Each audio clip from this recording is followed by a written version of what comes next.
După 154 de ani de dureri și umiliri, iată că Moldova și-a câștigat dreptul ei consfințit prin capitulațiile sale, aceea de a-și pune capul pe Domn.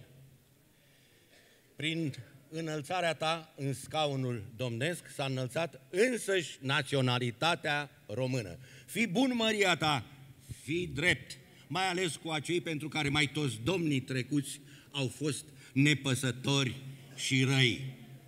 Porți un scump nume, numele lui Alexandru cel Bun. Să ne trăiești într-o mulți ani, Măria ta, ca prin dreptatea Europei, prin dezvoltarea instituțiilor noastre, prin simțămintele tale patriotice, să putem ajunge să apucăm timpurile glorioase de odinioară, când Alexandru cel Bun spunea ambasadorilor din Bizanț că România nu are ocrotitor mai bun decât pe Dumnezeu și sabia sa. Să trăiești, Măria ta!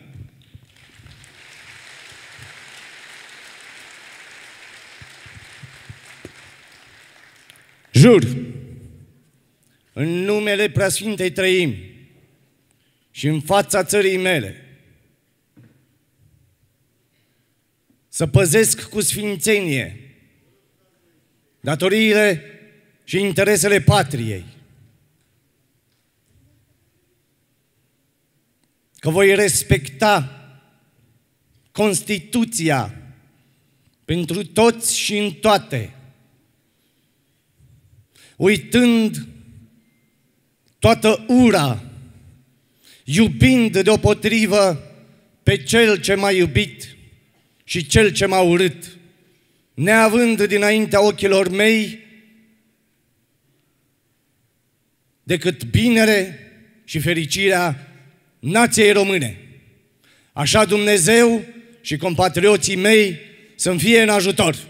Să ne trăiești, Măria ta!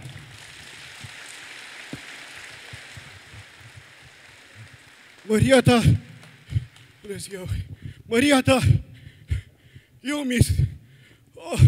Moș Ion Roată, ales în Sfatul Unirii, fiindcă sunt un om cinstit, cuvincios și sfătos, așa cum sunt toți țăranii români de pretutindeni. Ții minte, Măria ta? Bine te găsesc, Moș Ion Roată, dar ridică-te și spune-mi ce durere ai. Ți-a făcut cineva vreun neajuns? Ai, Măria ta, dacă îți mai aduci aminte, în Sfatul Unirii, de la Iași, tocmai pe când vorbea frumos unul dintre boierii și tineri, m-am ridicat și am zis: aveți bunăvoință cu coane și vorbiți un pic mai moldovenește, să pricepem și noi câte ceva, că eu unul, drept să vă spun, nu am priceput nimic păcatele mele. Și boierul cel puternic, mejieșul meu din satul Câmpuri, s-a răstit la mine cu glas poruncitor: dar păi ce-ți trebuie ție să pricepi ceva? Tacă-ți flanca dacă ai venit aici, că apoi întoarci și vom noi acasă și ai să vezi ai să pățești. Și eu, Măria ta, lovit adânc în străfundul sufletului meu, i-am răspuns: da bine, cucoane, dacă nu v-a fost cu bunăvoință să pricepem și noi câte ceva, de ce n-ați mai chemat aici? Să vă bateți joc de noi? Că apoi din Gheorlan și din Mojici nu ne mai scoateți. Și noi, de atâta vreme, cu palmele sărbătotorite, vă ținem pe dumneavoastră. Ții minte, Măria ta? Țin minte, Moș Ioane, de aceea ți-am și strâns mâna atunci, așa prietenește, și te-am felicitat că ai avut curajul să-l înfrunți pe boier. Așa-i, Măria ta, însă îți poți închipui și urgie să o lăsa pe capul meu după întâmplarea asta. A ajuns acasă, boierul a poruncit feciorilor boierești să-mi omoare toate vitele. Iar eu, Măria ta, dacă am văzut că nu mai înșetează cu jafurile și cu crimele, mi-am luat inima în dinți și m-am dus să mă jăluiesc boierului. Și boierul, în loc să-mi spună și el o vorbă bună, m-a scuipat în ochi de față cu toate slujile din ograda boierească. Bancă a zis că dacă ai mai îndrăzni să pun chișorul la el în ogradă, are să mă întindă la scară și are să poruncească să fiu bișuit. Și uite așa, Măria ta, am rămas sărac, lipit pământului. Ba încă pe deasupra mi-au luat și onoarea. onoarea care pentru mine a fost cel mai de preț lucru, Măria ta.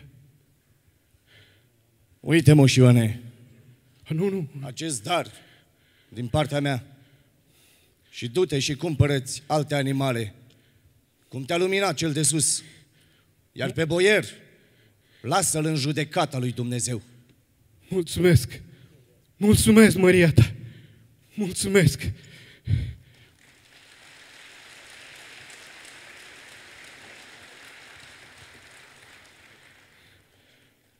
Măria ta, dar cu rușinea și mi-au făcut, cum rămâni? Ia că așa rămâne, Moș Ioane.